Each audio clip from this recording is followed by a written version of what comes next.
La enfermedad de Alzheimer es un proceso degenerativo producido por la pérdida gradual de neuronas cerebrales, sin causa del todo conocida, y que afecta a las regiones cerebrales que controlan la memoria, el lenguaje y otras funciones cognitivas. La enfermedad de Alzheimer es la forma más común de demencia, y en la actualidad se considera que hay unos 25 millones de personas en el mundo que la padecen, con una incidencia del 6,9 por 1000 hombres y 13,1 por 1000 mujeres.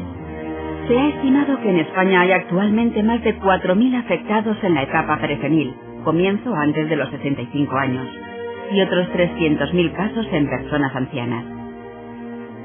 El sistema nervioso central está compuesto por el encéfalo y la médula espinal. El encéfalo ocupa el interior de la cavidad craneal y está constituido por el cerebro, el tronco cerebral y el cerebelo.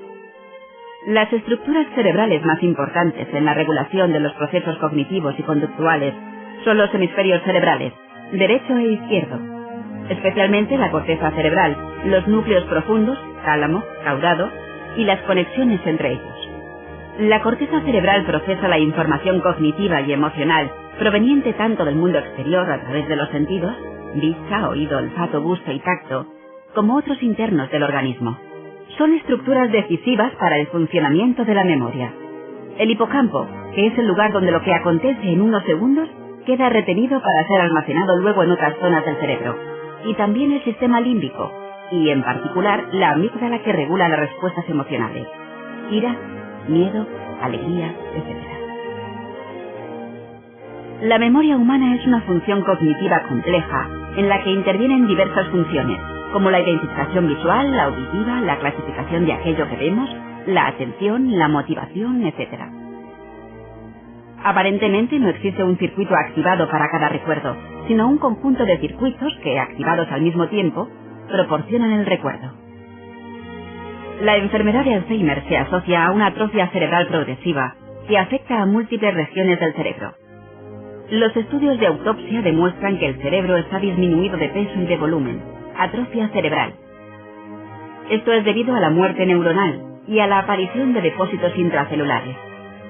Desde el punto de vista bioquímico, la enfermedad de Alzheimer se asocia a una disminución de los niveles cerebrales de varios neurotransmisores, entre ellos la acetilcolina, la cual tiene un papel muy importante en todos los procesos de memoria. La disminución de otros neurotransmisores, serotonina o dopamina, se relaciona con problemas de conducta, tales como la depresión y la apatía. Diagnóstico. Aunque la única manera definitiva de diagnosticar la enfermedad de Alzheimer es confirmar la presencia de cambios típicos de la enfermedad en el tejido cerebral, como placas seniles y ovillos neurofibrilares, actualmente los neurólogos disponen de numerosos métodos para establecer un diagnóstico de probable enfermedad de Alzheimer en la vida del paciente. Para ello, el neurólogo se apoya fundamentalmente en la historia clínica completa del paciente, el examen neuropsicológico y las pruebas complementarias diagnósticas, entre las que se destacan las de neuroimagen y algunos marcadores genéticos. Para evaluar la situación cognitiva del paciente se utilizan test como el Mini-Mental. Se ha de realizar un análisis de sangre para descartar déficits de vitaminas, infecciones o trastornos hormonales. Y las pruebas de neuroimagen, escáner o resonancia craneal. En la mayoría de los casos solo muestran una atrofia cerebral, pero son de gran utilidad para descartar la presencia de otras enfermedades neurológicas que pueden producir síntomas parecidos. Otras exploraciones, como el SPECT, pueden ser útiles en algunos pacientes para confirmar una sospecha de enfermedad de Alzheimer. Los factores de riesgo de la enfermedad de Alzheimer son de varios tipos.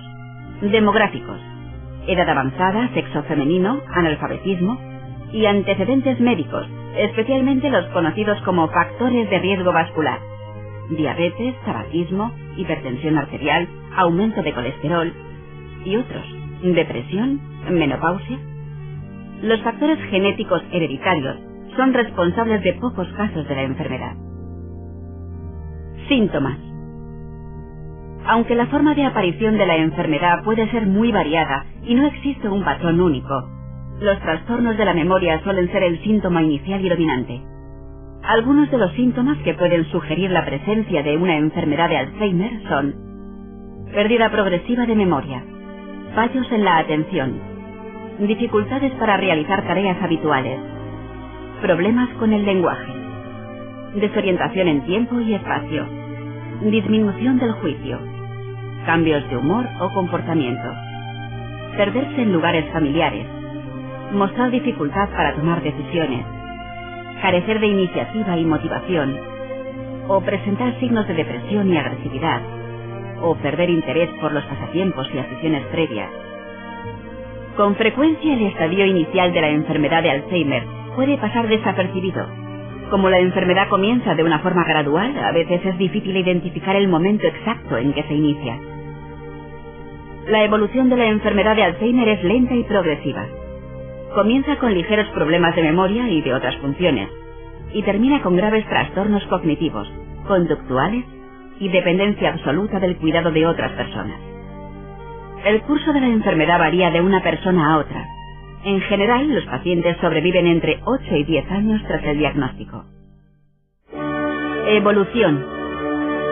La enfermedad evoluciona por etapas, caracterizadas por un progresivo empeoramiento en la sintomatología. Leve. En esta fase los síntomas son leves y el paciente puede valerse para las actividades básicas, aunque necesite cierta supervisión. Moderada. El paciente empieza a ser más dependiente y los síntomas cognitivos y conductuales se agravan. No puede estar solo y precisa ayuda para la higiene personal y en la casa. Aparecen dificultades crecientes para expresarse, puede perderse por la calle o en su casa y mostrar alteraciones del comportamiento, agresividad, manías e incluso alucinaciones. Grave o terminal.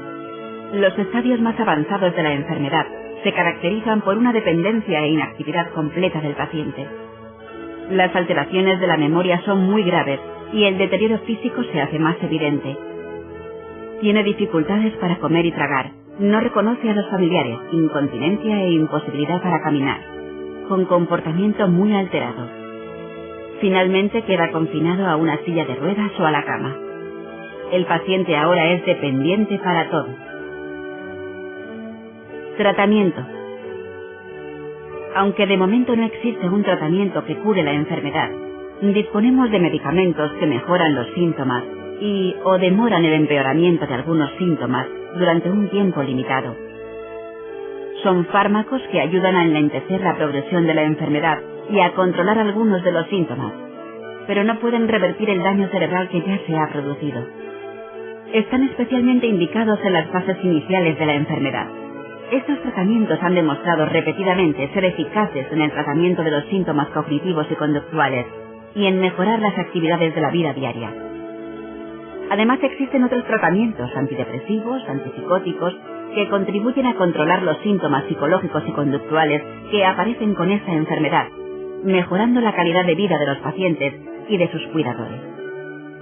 Por último, el conocimiento más íntimo de los factores causales de la enfermedad, logrado durante los últimos años, está permitiendo utilizar nuevas estrategias, vacunas, y desarrollar nuevos medicamentos que actúen directamente sobre los factores responsables de la demencia. Los pacientes con Alzheimer también deben recibir tratamientos de rehabilitación y estimulación de funciones cognitivas, entrenamiento en las actividades de la vida diaria y ejercicios de rehabilitación física. El objetivo es preservar las capacidades del paciente y mantener su independencia el máximo tiempo posible. Cada persona con enfermedad de Alzheimer terminará necesitando un cuidador continuamente dedicado a su vigilancia, por lo que la enfermedad repercute muy severamente en el entorno familiar. Los pacientes y sus familias necesitan no solo el cuidado de los médicos y los tratamientos farmacológicos, sino también ayuda en el domicilio, asesoría jurídica y formación de los cuidadores. Todos estos aspectos constituyen también una parte muy importante del tratamiento integral del paciente con la enfermedad de Alzheimer.